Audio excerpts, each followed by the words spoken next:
The champagne glass didn't just break, it shattered the silence of the entire ballroom. Harrison Cole stood frozen, his hand still gripping the waist of his mistress, Felicity. He had walked into the Sapphire Gala believing he was the king of the world, the man who had discarded his boring ex-wife to climb the corporate ladder. He thought he was there to meet the mysterious owner of the company that made him rich. But when the double doors swung open, the room didn't gasp at a stranger. They gasped at Audrey. She wasn't the broken woman he left behind. And the man holding her arm, he wasn't her new lover. He was the man who could end Harrison's life with a single signature. Harrison Cole was a man who believed his own myth.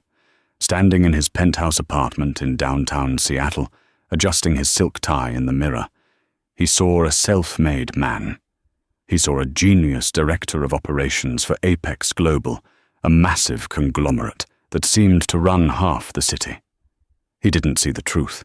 He didn't see the quiet, steady support that had held him up for 7 years. That support had a name: Audrey Bennett. For 7 years, Audrey had been the perfect wife. She was soft-spoken, diligent, and thrifty. When Harrison was a nobody, struggling to pay off student loans and working entry-level jobs, Audrey was the one who packed his lunches. She was the one who stayed up late, proofreading his reports. She was the one who smoothed over his temper tantrums when he didn't get a promotion. But as Harrison climbed the ladder, his vision of the future changed, and Audrey, with her thrift store cardigans, her messy bun, and her reluctance to attend flashy parties, no longer fit the picture. "I need someone who matches my ambition, Audrey," Harrison had told her 3 months ago, sliding the divorce papers across their scuffed kitchen table. He didn't even look sad. He looked annoyed that he had to have the conversation at all. "You're just stuck. You're happy being a nobody. I'm going places." Audrey hadn't screamed. She hadn't thrown a vase. She had just looked at him with those calm, hazel eyes, a strange mixture of pity and resignation on her face. "Is this about Felicity?" Audrey asked quietly. Harrison had flinched. He didn't think she knew. Felicity Vance was the new marketing intern at his firm. 23 years old, legs for days, and a hunger for wealth that matched Harrison's ego. "It's not about her," Harrison lied, his voice sharp. "It's about us. We've outgrown each other. I'm going to be a CEO one day. I need a partner who looks the part. You look like a librarian." Audrey signed the papers that night. She took nothing. No alimony, no fight for the apartment. She packed 2 suitcases and left. Harrison celebrated with champagne. He thought he had won. He moved Felicity in the next day. He thought he had trimmed the dead weight.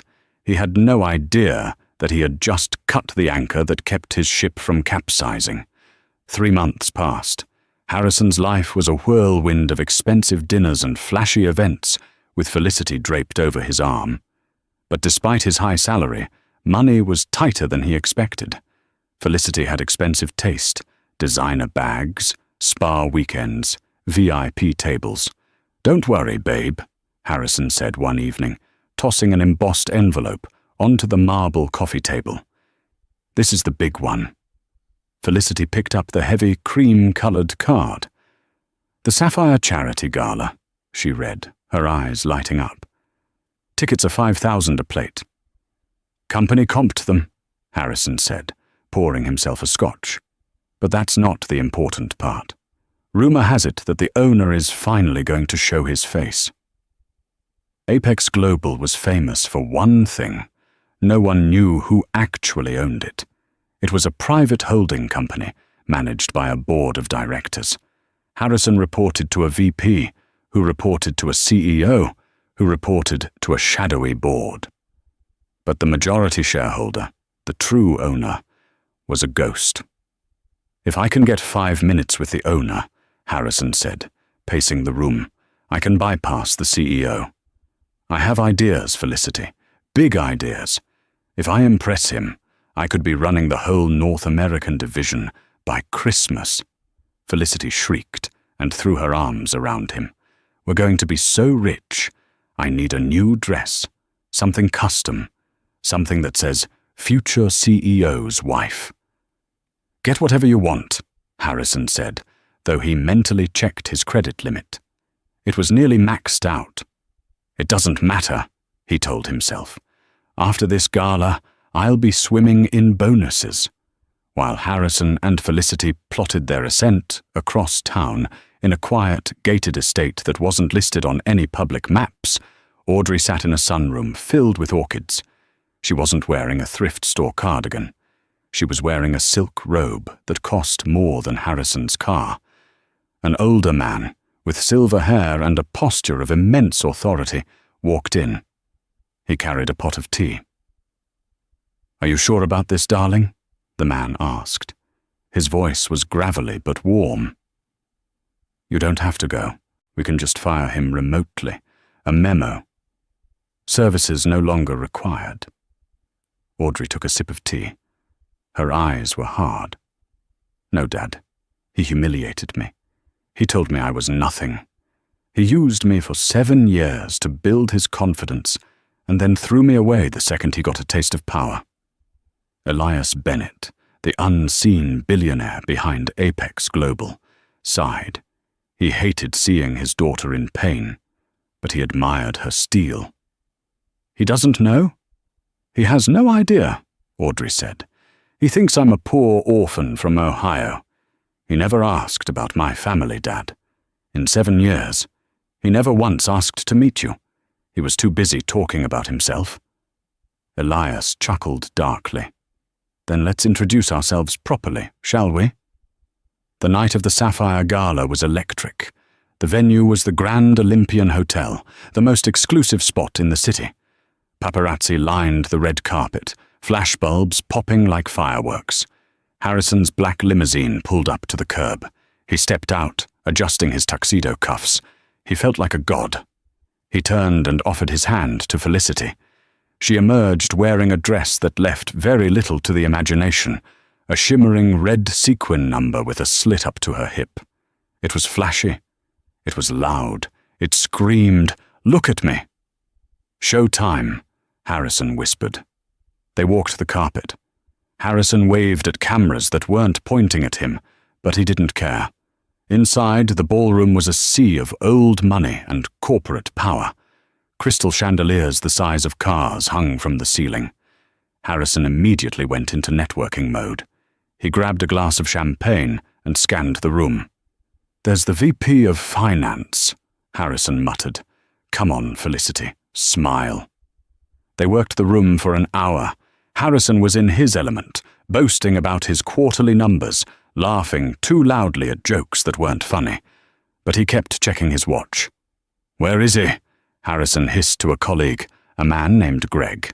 "Where's the owner?" Greg looked nervous. "Word is he's arriving late. Special entrance. But Harrison, have you heard the rumors?" "What rumors?" "They say the owner is bringing his daughter. Apparently she's going to take a seat on the board. She's been living undercover for years to understand the common people." Harrison laughed, a harsh, barking sound. "Undercover? Like a spy? Sounds like a fairy tale, Greg. Rich kids don't live like normal people. They don't have the discipline." "I'm just telling you what I heard," Greg said, moving away. Harrison turned to Felicity, sneering. "Did you hear that? Undercover daughter. Probably some spoiled brat who's never worked a day in her life. I bet she walks in here, expecting us all to bow." "I hate girls like that," Felicity said, sipping her drink. "They think they're better than everyone, just because of their daddy's money. Unlike us. We earned this." Harrison kissed her cheek. "Exactly. We're the real power couple here." Suddenly, the lights in the ballroom dimmed. A spotlight hit the top of the grand staircase. The music, a live orchestra, swelled and then cut to a dramatic silence. The master of ceremonies stepped up to the microphone. "Ladies and gentlemen," the voice boomed, "please welcome the chairman and founder of Apex Global, Mr. Elias Bennett." Harrison squinted. Bennett. Never heard the name. Must be reclusive. "And," the announcer continued, "please welcome his daughter and the newly appointed vice chairwoman of the board." The double doors at the top of the stairs slowly opened. Harrison took a sip of his champagne, bored. He was ready to judge the spoiled brat. A figure stepped out. She was wearing a gown of midnight blue velvet, elegant and regal. It was modest, yet it fit her perfectly, hugging curves Harrison recognized, but had never seen draped in such luxury. Diamonds, real, heavy diamonds, glittered at her throat and ears. Her hair, usually messy, was styled in sleek Hollywood waves. Harrison choked. The champagne went down the wrong pipe. He coughed, hacking loudly, drawing stares from the people around him. "Harrison, stop it! You're embarrassing me!" Felicity hissed, slapping his back. Harrison couldn't breathe. He couldn't speak. He pushed Felicity's hand away and stared, his eyes bulging out of his head. The woman at the top of the stairs looked down at the crowd. Her gaze swept over the hundreds of guests, the bankers, the politicians, the executives. And then her eyes locked onto one spot. She looked right at Harrison, and she smiled. A cold, terrifying smile. It was Audrey. Harrison's brain short-circuited. "It's not her," he told himself frantically.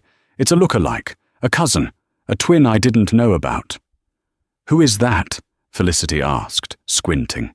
"She looks familiar." Harrison's voice was a strangled squeak. That's my ex-wife." Felicity froze. She turned to look at him, then back at the woman descending the stairs on the arm of the billionaire. Audrey? The librarian? The one who wore socks with sandals? "She didn't wear socks with sandals," Harrison defended instinctively, then shook his head. "This is impossible. Audrey is broke. I saw her bank accounts during the divorce. She had $3,000 to her name." "Maybe she's a gold digger," Felicity whispered viciously. "Maybe she hooked up with that old guy. Look at him. He's ancient. It's disgusting." That explanation made sense to Harrison. Yes, that has to be it. Audrey, unable to make it on her own, had found a sugar daddy, a very rich sugar daddy. The thought made anger boil in his gut.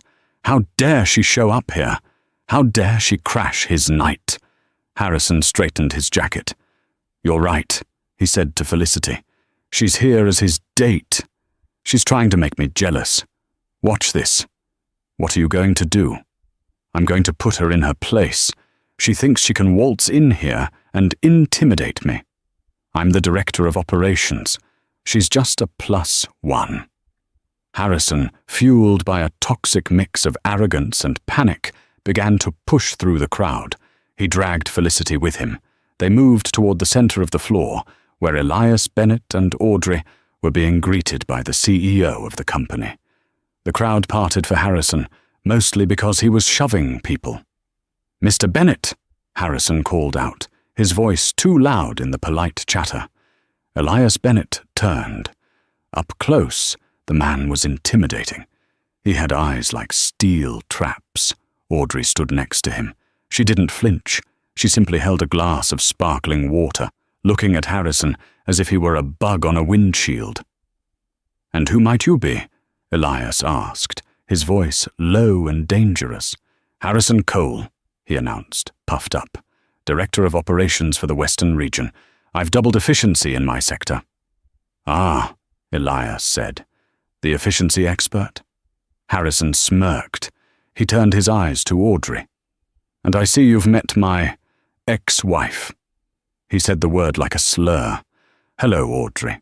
You certainly cleaned up nicely. Who paid for the dress? Or is it a rental?" The circle of people around them went deadly silent. The CEO looked horrified. Audrey didn't blink. "Hello, Harrison. And you brought Felicity. How charming. She's wearing the season's trend, I see. Very bright." Felicity bristled. "Excuse me? This is a designer exclusive." "It's a knockoff, dear," Audrey said calmly. "The stitching on the hem is all wrong. But don't worry. No one is looking at the hem." Felicity gasped. Harrison stepped forward, aggression radiating off him. "Cut the act, Audrey. What are you doing here? Stalking me? Did you find Mr. Bennett on a dating site? You need to leave. This is a business event for professionals, not for escorts." The silence in the room was so heavy, it felt like physical pressure. Elias Bennett let out a laugh. It wasn't a happy laugh. "Escort?" Elias turned to the room, raising his voice so everyone could hear. "This man, Harrison Cole, was it? Seems to be under a misunderstanding." Elias placed a protective hand on Audrey's shoulder. "He thinks I am dating this young woman. But I don't date my own blood." Harrison's face went slack. "What?" "Allow me to introduce you properly," Elias said, his voice thundering. "This is Audrey Bennett, my only daughter, the sole heiress to the Apex global fortune, and effective immediately, your boss." The words hung in the air like smoke after an explosion. "Your boss?" Harrison felt the blood drain from his face so fast he nearly fainted. The room, previously filled with the low hum of gossip and clinking crystal, was now deathly silent. Every eye was fixed on the quartet in the center of the ballroom. The billionaire father, the transformed daughter, the arrogant ex-husband, and the mistress shivering in her cheap sequins. Harrison's mind raced, desperate to find a foothold in this sliding reality. His ego, bloated from years of unchecked ambition, refused to accept defeat. Instead, it mutated into indignation. This is a joke," Harrison stammered, his voice rising an octave. He pointed a shaking finger at Audrey. "You? An heiress? That's impossible. We lived in a 2-bedroom apartment in quirky uptown. We clipped coupons. I drove a 10-year-old sedan for 3 years while you saved up for a vacation." He turned to the crowd, looking for validation. "She's lying. She played me. Who does that? Who hides millions of dollars from their husband?" Audrey took a slow, deliberate step forward. The heels of her shoes clicked against the marble floor, a sound that echoed like a judge's gavel. "I didn't hide the money from my husband, Harrison," she said, her voice smooth and cold as polished glass. "I hid the money from a man I was trying to get to know. I wanted to know if you loved me, or if you loved what I could give you." "I did love you," Harrison shouted, sweat beading on his forehead. "I gave you 7 years of my life." "You gave me 7 years of tolerance," Audrey corrected. "You tolerated me while you needed someone to cook your meals and wash your clothes. You tolerated me while you were a junior associate and couldn't afford a maid. But the moment you got your first director title, the moment you got a taste of the high life, I became an accessory you were ashamed to wear."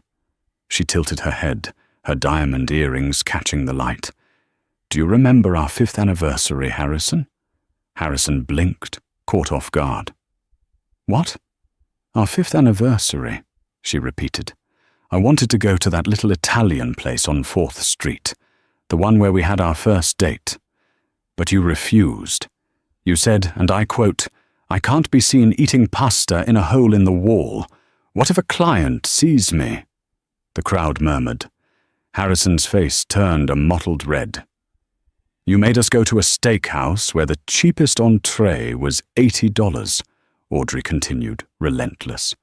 "You spent the entire dinner checking your phone. And when the bill came, you made a show of paying with your corporate card, loudly telling the waiter to keep the change, while you ignored me." "That's business," Harrison argued weakly. "I was building a future." "No," Elias Bennett interjected. His voice was deep, rumbling through the chest of everyone nearby. You were building an image, and you destroyed a marriage to do it. Elias looked at Harrison with profound disgust. My daughter came to me 7 years ago. She said she had met a young man with potential, a man who was driven. She asked me not to interfere, not to give her a trust fund allowance, because she wanted to build a life with you from the ground up. She wanted the struggle. She wanted the bond that comes from working together. Elias stepped closer, towering over Harrison. I watched from the shadows. I saw her support you. I saw her rewrite your resumes. I saw her comfort you when you were passed over for promotions, and I saw you discard her like a wrapper the moment you thought you found something shinier. Elias's eyes flicked to Felicity. Felicity Vance was trembling. She wasn't stupid. She had latched on to Harrison because she thought he was a rising star, a ticket to the big leagues. But now, looking at the man who owned the entire league and the woman who would inherit it, she realized she was standing next to a sinking ship. I didn't know, Felicity whispered, stepping away from Harrison. Harrison grabbed her arm. Don't you dare walk away. We're in this together. Let go of me, Felicity hissed, yanking her arm back. She looked at Audrey, her eyes wide with panic. Mrs. Bennet. Ms. Bennet. I had no idea. He told me you were horrible. He told me you were lazy and unsupportive. He said the marriage was dead for years. And you believed him because it was convenient, Audrey said, dismissing her with a wave of her hand. You're not a victim here, Felicity. You knew he was married. You saw the ring. You just didn't care. Audrey turned back to Harrison. I gave you every chance, Harrison. Even at the divorce settlement. I asked you, is this what you really want? I gave you an out. If you had shown 1 ounce of kindness, 1 ounce of hesitation, things might be different. But you mocked me. You told me I looked like a librarian. Audrey smiled, a terrifying, beautiful expression. Well, Harrison, this librarian just revoked your library card. You can't do this, Harrison wheezed. My job, my reputation. I'm the best director you have. Are you? Elias asked. Or are you just the loudest? Elias signaled to security. 2 large men in dark suits materialized from the crowd. Escort Mr. Cole and his guest out, Elias ordered. They are ruining the ambience. You can't kick me out, Harrison screamed as a guard grabbed his elbow. I work for Apex. I'm a VIP. Not anymore, Audrey said softly. Check your email, Harrison. Harrison frantically patted his pockets for his phone, but the guard was already dragging him backward. He stumbled, his expensive Italian shoes slipping on the polished floor. Felicity didn't wait to be escorted. She turned and fled toward the exit, leaving Harrison alone in his humiliation. As he was hauled through the double doors, the last thing Harrison saw was Audrey turning her back on him to accept a glass of champagne from her father. The entire room erupting into applause behind her. The morning sun didn't rise so much as it assaulted Harrison Cole. It pierced through the floor-to-ceiling windows of his downtown penthouse, burning his retinas before he even opened his eyes. For a few blissful seconds, as he lay in the tangled, high-thread count sheets, his brain was blank. He was just a man waking up in a luxury apartment. Then, the memory of the Sapphire Gala hit him like a physical blow to the gut. The ballroom, the stairs, the dress, Audrey. Harrison sat up, gasping for air, his heart hammering a frantic rhythm against his ribs. He looked around the room, expecting to see Felicity. He expected her to be packing, or crying, or perhaps plotting with him on how to spin this disaster. Felicity? He croaked. His throat felt like he had swallowed broken glass. Silence. He swung his legs out of bed and walked into the living room. It was empty. But it wasn't just empty of people. It was devoid of her. The scatter of fashion magazines usually on the coffee table? Gone. Her collection of expensive serums that cluttered the bathroom counter? Gone. He ran to the closet. Her side was bare. The wire hangers jangled emptily. She hadn't just left. She had evacuated. She had scrubbed herself from his life in the middle of the night like a professional cleaner at a crime scene. "That little traitor," Harrison whispered, his hands curling into fists. "She runs at the first sign of trouble." He snatched his phone from the nightstand. The screen was a chaotic mess of notifications. 47 missed calls, 112 text messages. He didn't recognize half the numbers, but the previews told him everything he needed to know. "Is it true about the embezzlement?" "Saw the video." "You're finished, man." "The board is calling an emergency meeting. Where are you?" And then, a single email notification at the very top, marked with the red exclamation point of high priority. It wasn't from HR. It wasn't from the CEO. From A. Bennett, Office of the Chairwoman, subject, termination of access and mandatory review. Harrison felt a cold sweat break out on his back. He didn't open it. He didn't need to read the legalese to know he was in danger. But Harrison Cole was a survivor. He was a shark. He had clawed his way from a cubicle to the C-suite, almost, by being aggressive, by denying reality, until he could reshape it. "They can't fire me," he said aloud to the empty room, his voice shaking but gaining volume. "I know where the bodies are buried. I run the entire Western Logistics Division. If I go down, the Q4 numbers tank. They need me." He rushed to the shower, scrubbing the smell of stale champagne and fear off his skin. He didn't dress in defeat. He dressed for war.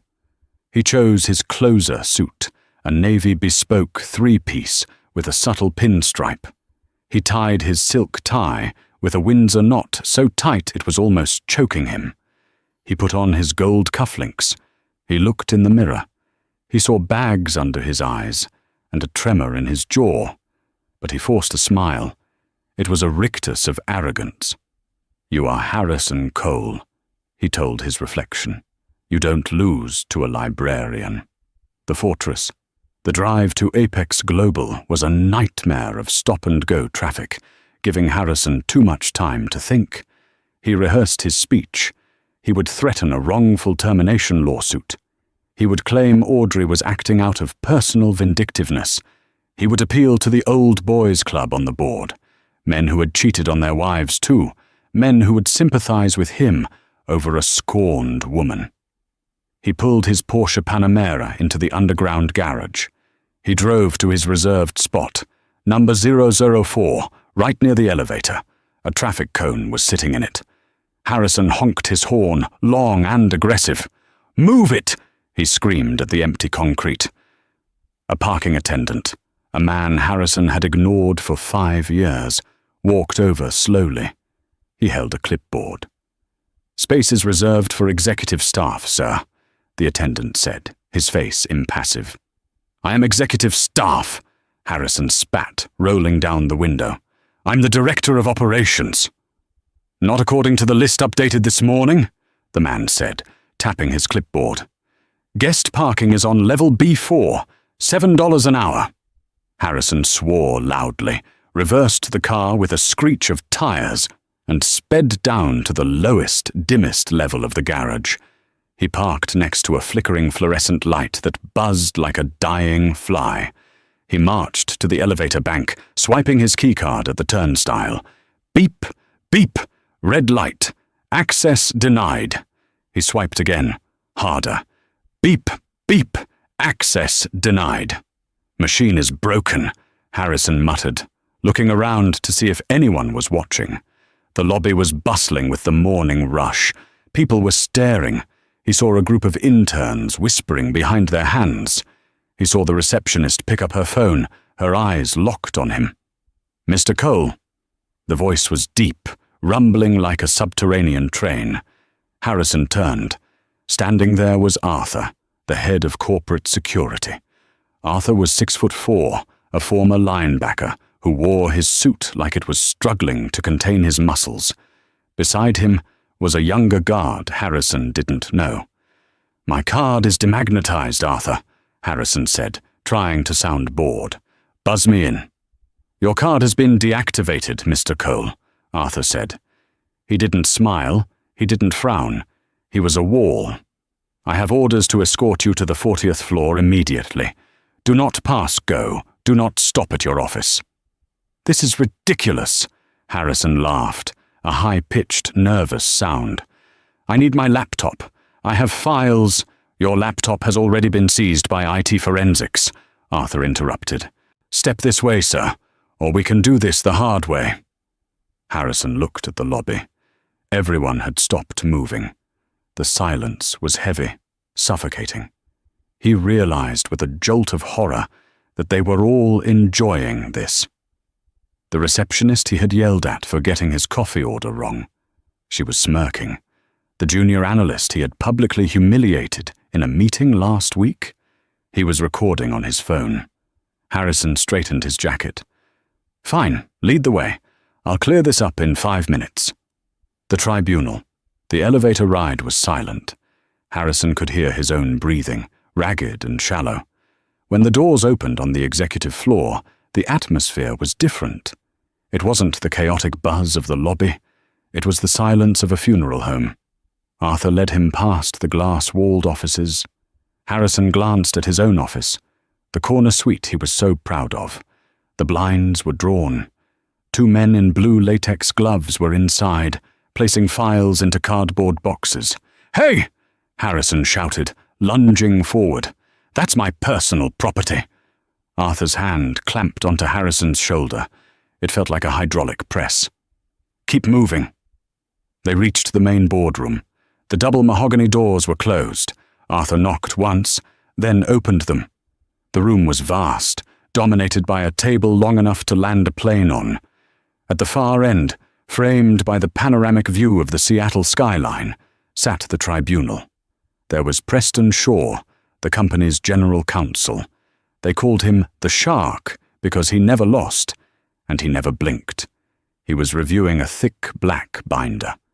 There was Marcus Thorne, the CFO, a man who looked at spreadsheets with more affection than he looked at his children. And in the center, in the chairwoman's seat, was Audrey. She wasn't wearing the velvet gown from last night. She was wearing a white power suit, sharp and tailored. Her hair was pulled back in a severe, elegant bun. She didn't look like the woman who used to clip coupons at their kitchen table. She looked like a statue made of ice and judgment. There was no chair for Harrison. "You're late," Audrey said. Her voice wasn't loud, but it carried across the room with terrifying clarity. "My parking spot was taken," Harrison snapped, trying to regain some ground. "Audrey, look, can we cut the theatrics? I know you're hurt. I know the divorce was messy. But dragging me in here, locking me out, it's unprofessional. It's bad for the stock price." "Please stand at the marker," Preston Shaw said, without looking up. He pointed to a small piece of blue tape on the carpet, about 10 feet from the table. "I will not stand at a marker like a schoolboy," Harrison yelled. "I am a director. I demand to speak to Elias." "My father," Audrey said calmly, "is currently in Tokyo dealing with the PR fallout of your little stunt at the gala. He has given me full authority to handle the disposal." "Disposal?" Harrison bristled. "You can't just fire me, Audrey. I have a contract. I have severance clauses. If you terminate me without cause, you owe me 3 years' salary plus stock options. That's $4 million. Preston Shaw finally looked up. He took off his reading glasses. "Oh, we have cause, Mr. Cole. We have so much cause, we barely know where to start." Harrison scoffed. "Cause? Because I brought a date to a party? That's not a fireable offense." "No." Marcus Thorne, the CFO, chimed in. "But grand larceny is." The air left the room. Harrison felt his knees go weak. Larceny? That's absurd. Preston Shaw slid the heavy black binder across the polished table. It spun and stopped perfectly at the edge, right in front of Harrison. "Open it," Preston commanded. Harrison's hands shook as he opened the cover. Confidential Forensic Audit. Western Operations Logistics. Target. Harrison Cole. "We started looking into your accounts 3 months ago," Audrey said softly. "Right after you served me the divorce papers. You told me you were leaving me because I wasn't ambitious enough. I wanted to see exactly how ambitious you were." Harrison flipped the page. It was a spreadsheet of his expenses. "Page 4, Marcus Thorne directed. The consulting fees paid to a company called Vance Strategy Group." Harrison froze. "We looked into Vance Strategy Group," Marcus continued. "It's a shell company registered in Nevada. The sole signatory is one Felicity Vance. You've been authorizing monthly payments of $5,000 to your mistress for marketing consultation services that were never rendered." That was legitimate work," Harrison stammered, sweat pouring down his forehead. "She provided insights, cultural trends." "There are no deliverables," Preston interrupted. "No reports, no emails, just invoices approved by you. That's embezzlement, Harrison. That's fraud." Harrison flipped the page frantically. He needed to find an error. He needed a lifeline. "Page 12, Audrey said. Her voice sounded sad now. "This one hurt the most, Harrison." Harrison looked. It was a receipt for a jewelry store. Cartier. Item, diamond tennis bracelet, platinum setting. Cost, $12,500. Expense code, 404. Client relationship, gift. Client listed, Global Shipping Partners. "I called the CEO of Global Shipping this morning," Audrey said. "He never received a bracelet. He did, however, mention that you cancelled your last 3 meetings with him." She stood up. She walked slowly around the table, her heels clicking on the floor. She stopped a few feet from him, crossing her arms. "Do you remember my birthday last year, Harrison?" she asked. Harrison blinked, confused by the pivot. "What?" "My 30th birthday, the big one. I waited up until midnight for you to come home. You walked in at 1 a.m., smelled like scotch, and threw a box of drugstore chocolates on the counter. You said you didn't have time to shop." She pointed at the receipt in the binder. "You bought that bracelet for Felicity 2 days before my birthday, and you made my father's company pay for it." Harrison slammed the binder shut. "Okay, fine. I cut some corners. Everyone does it. It's the cost of doing business. I'll pay it back. Deduct it from my bonus." "There is no bonus," Preston said coldly. "And this isn't about paying it back. This is about prison, Harrison." "Prison?" Harrison squeaked. "We have prepared a file for the district attorney," Preston explained, tapping a manila envelope. "Wire fraud, embezzlement, falsifying corporate records. It carries a mandatory minimum sentence of 5 to 10 years. Harrison looked at the 3 of them. He looked at the panoramic view of the city he thought he owned. He realized with terrifying clarity that his life was over. He dropped to his knees. It wasn't a calculated move. His legs simply gave out. "Audrey, please," he begged, tears welling in his eyes. He reached out a hand toward her, but stopped short of touching her pristine white suit. "Please, don't send me to jail. I'll do anything. I'll leave town. I'll sign whatever you want. Just for the sake of what we had. 7 years, Audrey. Doesn't that mean anything?" Audrey looked down at him. The man on his knees was pathetic. He was small. He wasn't the titan of industry he pretended to be.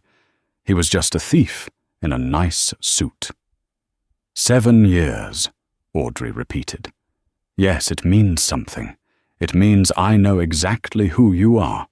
You're a man who only begs when he's caught." She turned to Preston. "I don't want a trial," she said. "It drags the company name through the mud. I don't want the headlines." Harrison exhaled, a sob of relief escaping his lips. "Thank you. Oh God, thank you, Audrey." "Don't thank me yet," she said, her eyes hard. "Here is the deal, Harrison. You will sign a full confession. You will sign a resignation letter, effective immediately. You will agree to a complete liquidation of your assets to repay the stolen funds, your 401k, your stock options, your final paycheck, all of it. You leave this building with nothing but the clothes on your back." "But I'll be destitute," Harrison whispered. "I have rent. I have car payments." "Not my problem," Audrey said. "If you sign, we won't file the police report today. If you try to fight this, if you speak to the press, if you so much as tweet about Apex Global, Preston sends the file to the DA, and you go to a cell where the only suit you wear is orange." She leaned down, her face inches from his. "Do we have a deal?" Harrison looked at the pen Preston held out. He looked at the door. He looked at Audrey, the woman he had discarded, who now held his life in her manicured hand. "I sign," he whispered. The walk of nothing. It took 20 minutes. He signed away his career. He signed away his savings.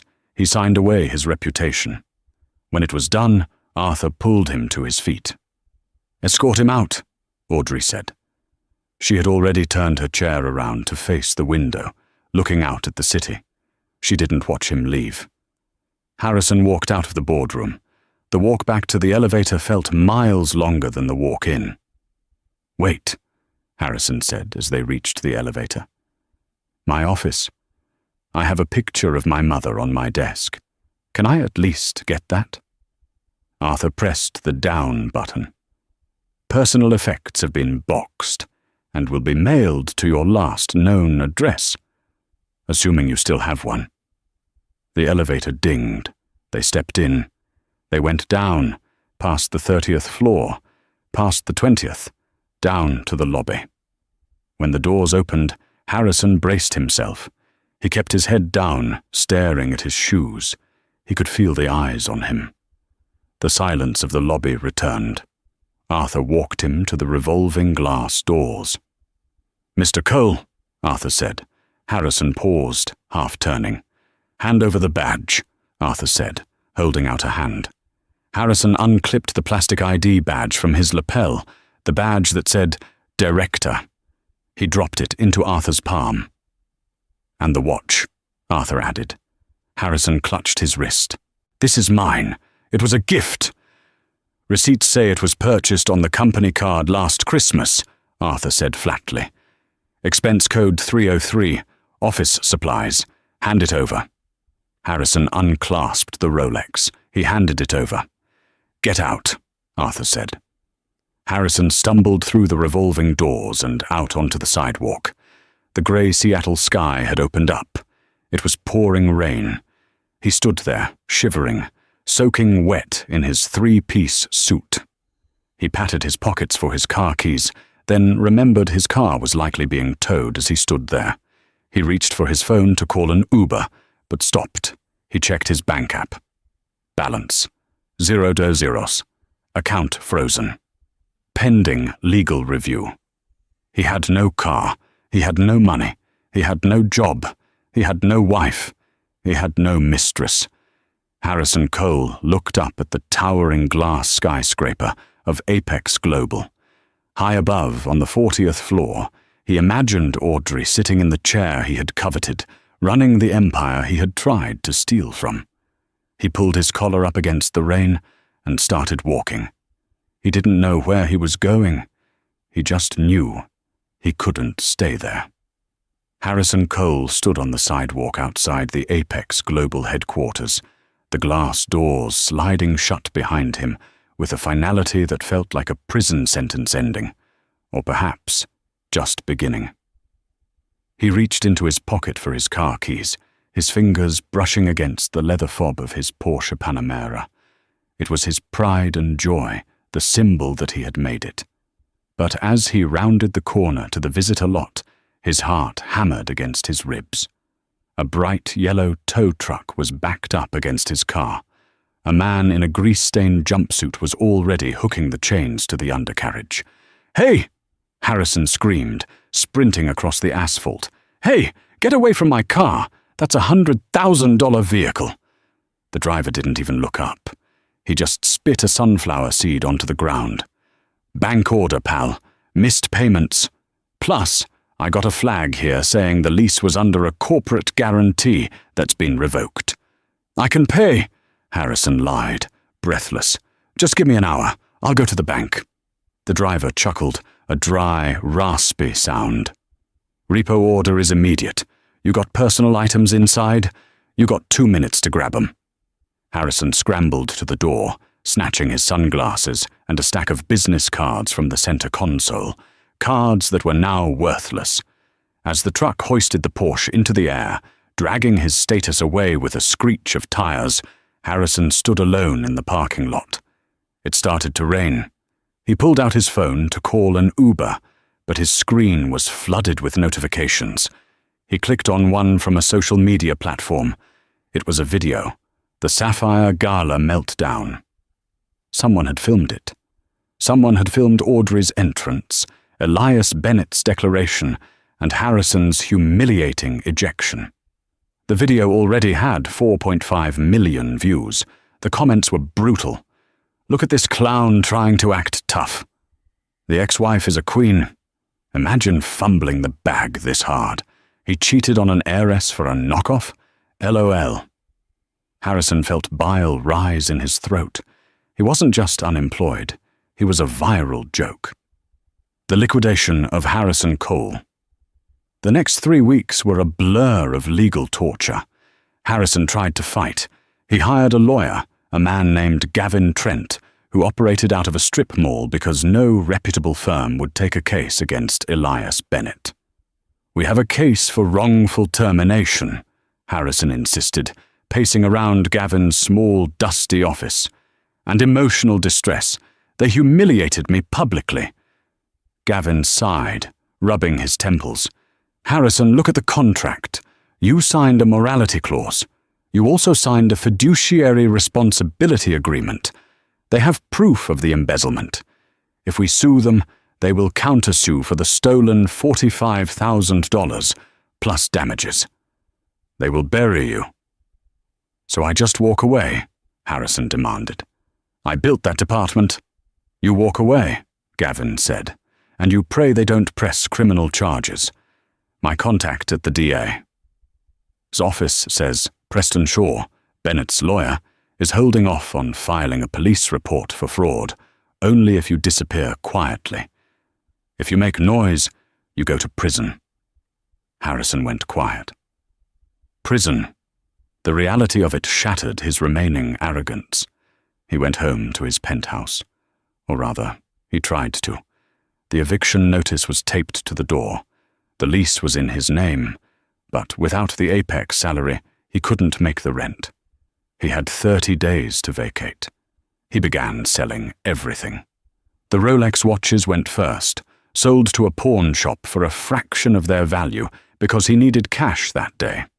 The designer suits, the armor he had worn to feel superior to Audrey, were sold on consignment apps.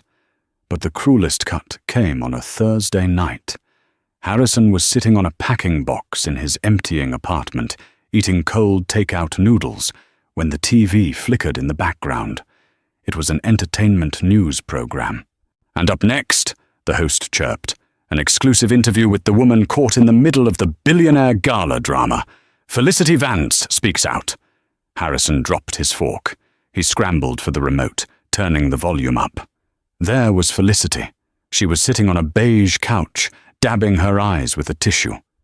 She looked younger, more innocent. She was wearing a modest cardigan, ironically, exactly the kind Audrey used to wear. "I had no idea," Felicity sobbed on screen. "Harrison told me he was divorced. He told me his ex-wife was abusive. He manipulated me. I was just a young intern trying to learn the business, and he used his power to groom me. I'm a victim in this too." "You liar!" Harrison screamed at the TV. "You begged me to take you to that gala. You picked out the dress." "I just want to apologize to the Bennett family," TV Felicity continued, looking straight into the camera. "And I've actually started a foundation for women who have been manipulated by corporate predators. It's called the Truth Initiative." Harrison threw the remote at the screen. It cracked the LCD, fracturing Felicity's face into a spiderweb of glitches. She had spun the narrative. She had turned him into the monster to save herself, and the world was eating it up. The long fall 6 months later. The Seattle rain was relentless. Harrison pulled his hood up as he locked his bicycle to the rack outside a trendy coffee shop in the Capitol Hill district. He wasn't driving a Porsche anymore. He wasn't even driving. He had lost his license after a DUI arrest 2 months after the gala, a night where he tried to drown his sorrows in whiskey and drove his rental car into a lamp-post. He walked into the coffee shop, the bell jingling. "You're late, Harry," the manager, a 20-year-old kid named Kevin, snapped. "Traffic was bad," Harrison muttered, tying on his green apron. "Bicycles don't get stuck in traffic. Get on the espresso machine. Morning rush is starting." This was Harrison Cole's life now. No one in the corporate world would touch him. His name was blacklisted across every major industry database. The moment a recruiter Googled him, the viral video and the fraud allegations popped up. He was radioactive. So he made coffee. He spent 8 hours a day serving lattes to the kind of people he used to fire. He watched young executives in sharp suits come in, talking about Q3 projections and mergers, and he wanted to scream. He wanted to grab them by the lapels and tell them he used to be a director. But he knew they wouldn't care. To them, he was just the guy who burned the milk. "Order for Sophie," Harrison called out, sliding a cup onto the counter. "It's about time," the woman snapped, snatching the cup without a thank you. Harrison gritted his teeth. Instant karma, he thought bitterly. I used to treat servers like dirt. Now I am the dirt. The encounter. It was a Tuesday afternoon, usually a slow time, when the atmosphere in the coffee shop changed. It wasn't a noise, it was a silence. A heavy, respectful silence that rippled from the front door to the back counter. Harrison was wiping down the steam wand. He looked up to see what was happening. 2 large men in suits entered first. Security. Harrison recognized one of them. It was Arthur, the man who had escorted him out of the building. Harrison ducked his head, terrified of being recognized, pulling his cap lower. Then a woman walked in. She was wearing a trench coat that probably cost more than Harrison made in a year. She held a phone to her ear, speaking in rapid, decisive French. She looked radiant, strong. It was Audrey. She wasn't alone. Walking beside her was a man, tall, with kind eyes and a rugged, genuine smile. He wasn't wearing a suit. He was wearing a high-end flannel shirt and jeans, looking effortlessly wealthy. He had a hand on the small of Audrey's back, a gesture of protective affection that looked entirely natural. Harrison froze. He felt like a deer in headlights.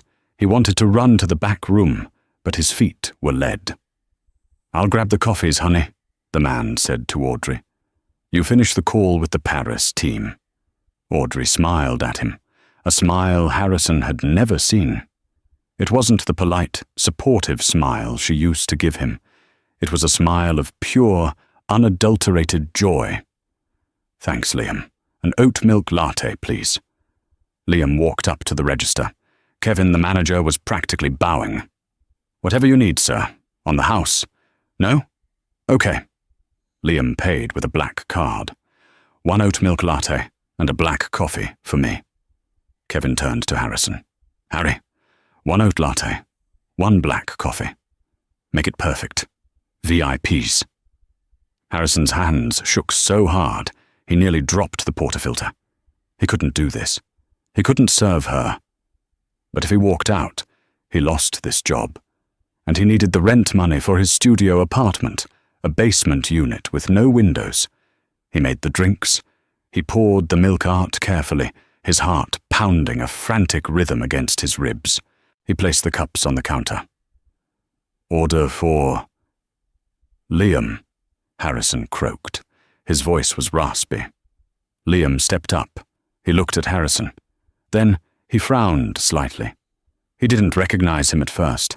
Harrison had lost weight, his face was gaunt, and he had a patchy beard. But then, recognition dawned in Liam's eyes. Liam didn't say anything. He just picked up the cups. But Audrey had finished her call. She walked up to the counter to join Liam. "Ready?" she asked. Then she looked at the barista. Her eyes met Harrison's. Time stopped. Harrison waited for the explosion. He waited for her to mock him. He waited for her to tell the manager who he was, to get him fired, to laugh in his face. He braced himself for the final blow of his punishment. But Audrey didn't laugh. She didn't scream. She simply looked at him. Her expression wasn't angry. It wasn't even pitying. It was indifferent. She looked at him the way one looks at a stranger or a piece of furniture. He was no longer the villain in her story. He was no longer the source of her pain. He was just a barista in a green apron. He was completely, utterly insignificant to her. "Let's go, Liam," Audrey said, turning her back on him without a second glance. "We don't want to be late for the charity auction." "Coming," Liam said. He paused for a split second, looked at Harrison with a mixture of curiosity and dismissal, and dropped a $5 bill into the tip jar. "Keep the change," Liam said. They walked out into the rain, the bell jingling cheerfully behind them. Harrison stood there, staring at the $5 bill in the jar. That was the worst punishment of all. If she had screamed at him, it would have meant he still mattered. It would have meant he still had power over her emotions. But her indifference proved the truth he had been denying for a year.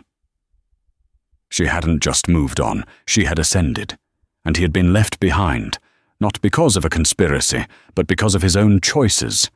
He had held a diamond in his hand and traded it for a sequin. "Harry!" Kevin yelled from the back. "Table 3 needs wiping. Stop daydreaming." Harrison Cole, the former director of operations, the man who wanted to be king, grabbed a dirty rag and walked out from behind the counter. "Coming," he whispered.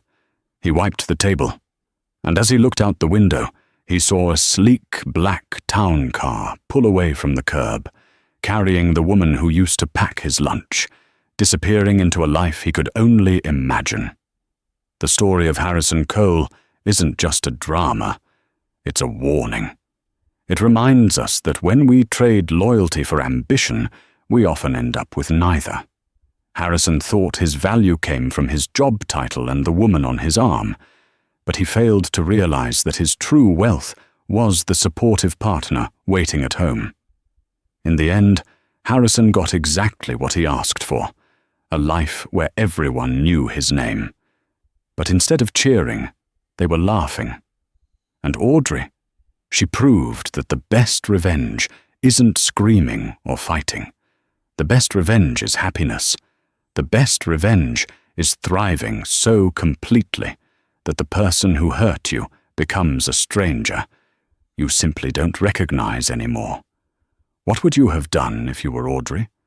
Would you have confronted him one last time, or was her silence the ultimate power move? Let me know in the comments below.